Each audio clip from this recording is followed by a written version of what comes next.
زندگی کبھی تلخ، کبھی ترش، کبھی پھیکی اور کبھی شیریں حقیقت ہے۔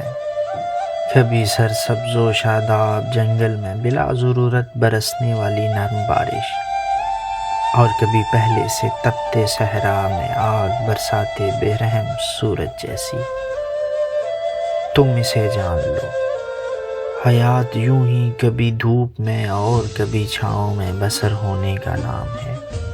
یہ ہمیشہ بدلنے والی حقیقت ہے، کبھی سائے طویل تر اور کبھی نہ ختم ہونے والی روشنی۔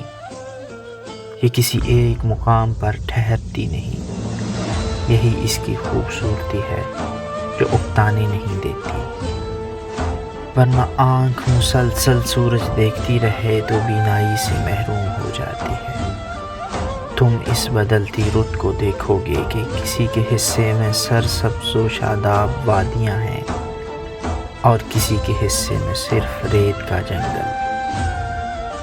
کوئی ریت کے ذروں پر مطمئن و شاکر ہو کر اسے نخلستان بنا دیتا ہے، اور کوئی ہرے بھرے گلزاروں کو ناشکری کر کے اجاڑ دیتا ہے۔ تم اگر غور کرو گے تو حیران رہ جاؤ گے۔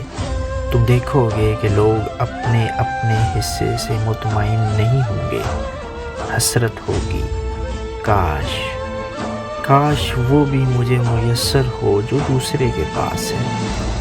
تم اس لمحاتی قید کی شکار دنیا میں گر دیکھنا چاہو کہ زیست کی حقیقی خوشی کیا ہے، تو دیکھنا ایسا مسافر جو مستعار چھاؤں کی جگہ دھوپ میں اپنا سایہ خود تراش لیتا ہے، گر سایہ ہو تو قندیل بنا لیتا ہے، جو شکوے شکایتوں سے بے نیاز اپنے اندر بھرپور جیتا ہے، جو طویل اندھیری رات میں اپنے گھر کے باہر چراغ جلاتا ہے۔